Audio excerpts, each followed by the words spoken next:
Hey guys, we decided today we're not going to talk about mortgages for a change, and we're going to kind of recap. At the beginning of the year, Brian and I made our predictions on the New England Patriots and all their games, and unbelievable the year what ended up happening with the Pats. But to recap it, Brian, I think you had them going 8-9. I had them 9-8, and to our pleasantly surprised, both of us. 14-3. Drake May. And it's just unbelievable. And did you know how they missed the number one seed, the tiebreaker? Because they finished the number 2 seed in the AFC. So Denver was 14-3, and the Pats were 14-3. So it has different tiebreakers. The first one is head-to-head. They didn't play each other.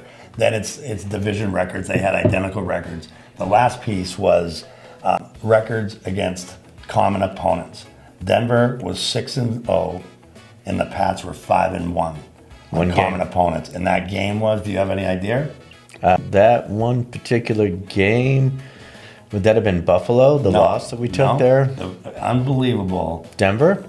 Las Vegas Raiders. Oh, the beginning of the year. We lost, and Las Vegas Raiders ended with 2 wins on the whole season. Yeah. In the first game of the year, we lost to Las Vegas. I didn't know that. And that was, hey, so we're ready for the Pats this weekend, the first round of the playoffs. I mean, I didn't see that coming. And, recapping our Super Bowl picks, we both had Buffalo going, and I had the Detroit Lions, who, unbelievable, didn't even make the playoffs. They played more like the Detroit Pussycats. You know what I mean? It's like... Still like that team a lot. I'm shocked at the end of the day and where they're sitting. I thought they'd still be a contender.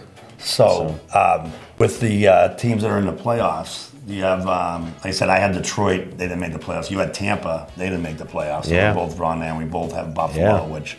Buffalo's a tough game on this weekend against Jacksonville, so I don't know what's going to happen there. But I like Jacksonville in that pick, by the way. I really do. I think Trevor Lawrence is playing terrific. I think he's been tough, and I think he needs a haircut, but I think he literally has been leading that team when it matters most, which is right now. So what do you now? Let's readjust our picks for the Super Bowl. Do you have? What are your thoughts? Man, teams that scare me right now, the Jaguars definitely scare me a little bit, and that's going to be a tough one. Buffalo's just tough against us, so if they don't get knocked out, we could find ourselves playing against them. But, I did place a bet earlier in the year. I picked 5 teams, and it's not looking great for all of them, but believe it or not, the Pats were paying 36-1. Wow. To win the Super Bowl? To win the Super Bowl. Wow. And I'm willing to sell that option, and I'm willing to take a pay cut on it. But I believe right now, I mean, they just seem to me not making a lot of errors and really hanging onto the ball. And I'm actually really impressed with Drake May. And they keep talking about the MVP and the schedule, and they've never looked at schedules. They've never talked about schedules. But right. I mean, he was the favorite going into the last week to win the MVP, regular season. The regular season. Yeah, week 18. And now the winner is going to end up being Matthew Stafford, because he ended up throwing 4 touchdown passes the last game of the year.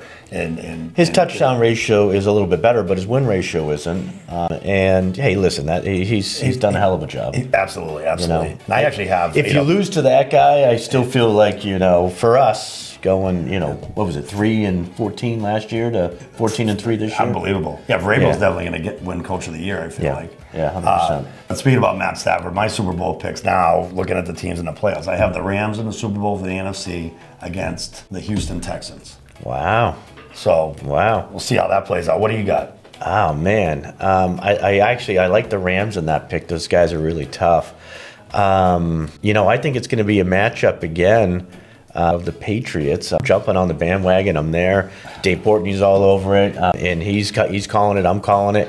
I'm going to say the Patriots and the Rams are in the Super Bowl, and I got to tell you, that's a remake of Patriots. They beat the Rams as an underdog. 2001. I think they were like a big 14-point underdog and won out the 2001. Was that 2001? Brady's first Super Bowl. That's awesome. It was also my first Super Bowl. I was at that game. Oh, were you? Yeah. Oh, that's awesome. Yeah, so I was alive back then. So we'll see. So you have, all right, so you got Pats and the Rams. I got Rams and the Texans. We'll see how it plays out. But, go Pats. Yeah, I mean, I'm excited for them. So absolutely. I'd like to, and what do you think about this Sunday night 8 o'clock game? First of all, I was on the button to buy tickets if it was a 1 o'clock or 4 o'clock. As soon as it was 8 o'clock Sunday night, I got 5 kids, man. There's zero chance I'm going to that game. I'll get home at 1 a.m. I'll be cooked for a week. I'm not going to the game. I mean, I got a boss that needs me here bright and early on Monday, and I can't be late if I go. No days off for this kid. So, yes, he's got season tickets in the low bowl, in the lower bowl over there. And I'd rather still watch it at home. Yeah, at least on an 8 o'clock game. On an 8 o'clock game. Yeah, I'm with you. 1 or 4, man. I told my wife we were going, but maybe if they go to the next round, see what happens. Yeah, we'll see. And I don't want to jinx them, but I like the way they're playing. I like what they're doing. Let's go, Pats, man. We start. But before we end, though, what do you think? So the game that we have here. What do you think about the Chargers? I think the Chargers are a sneaky team, and they rested all their starters last week, so it's kind of like a bye week. I definitely can't look past them, But I think it'll be a close game. But the Pats will get it done. They're playing here in New England. I know. Okay, so I know, and that's a fair weather bowl club right there. I'm taking the Pats in this, man. I know the line's like I think the Pats are 3.5. I think. Yeah, and I'm all in on the Pats on that. So then Buffalo and the Jags. I'm actually taking the Jags in that. You like that's gonna be a good game. That's one of the best games of the wild card week for sure. And we get to see that. I think that's the 1 o'clock game, right? I think it is. Let me double check that. I think so. We get to see who that matchup's going to be. That's I think that's 1 o'clock on. Is that Saturday? No, Sunday. It is Sunday. Okay. Yeah. Is it the 1? Yeah, it is the 1 o'clock. Yep. So we'll know the direction. Yeah, I mean, Bills at Jags, San Fran at Philly. And then the Texans at Pittsburgh. Texans will crush Pittsburgh Monday night. So you got the Tuesday morning sports page here on Thursday. I actually kind of like. What do you think about Denver though? Who's their first? Well, they have a bye. I know they have a bye. They'll play the lowest seed that comes out of this.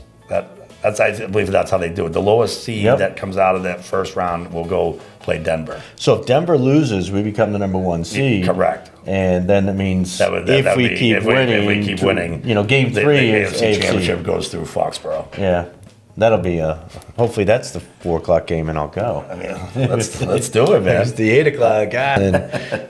But we'll see how it plays out. We'll see how it plays out. So stay tuned in. We're gonna find out if we're right on this. So who knows? We're excited though, man. The Pats are 14-3. Never would have guessed it, man. Yeah, but I'm psyched. You got it. Go Pats.